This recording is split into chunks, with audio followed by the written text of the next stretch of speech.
dans cette loi, vous allez diminuer la possibilité de manifester et autoriser des préfets, c'est-à-dire une autorité de nature politique et non plus administrative, à interdire à des manifestants d'exercer leur droit fondamental. Donc c'est un recul tout à fait fondamental et particulièrement inquiétant. Et je voudrais rappeler le contexte dans lequel s'inscrit cette loi. C'est bien sûr les Gilets jaunes, mais c'est encore plus profondément des choix politiques que vous avez faits depuis que vous êtes aux manettes.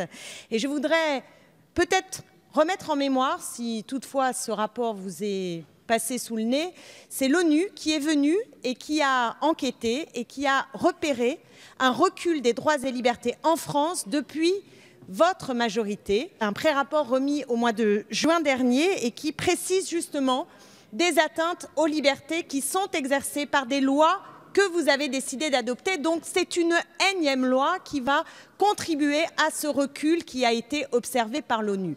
Recul qui précède votre gouvernement et votre majorité, puisque la pénalisation des mouvements sociaux n'est malheureusement pas une nouvelle, elle s'accroît dans notre pays, elle est attentatoire à la possibilité de contester, au contre-pouvoir, comme le disait tout à l'heure mon collègue Stéphane Peu aussi, aux droits des salariés dans l'entreprise, à toute une série de droits que nous devons pouvoir exercer et qui sont là tout simplement réprimés ou en tout cas diminués.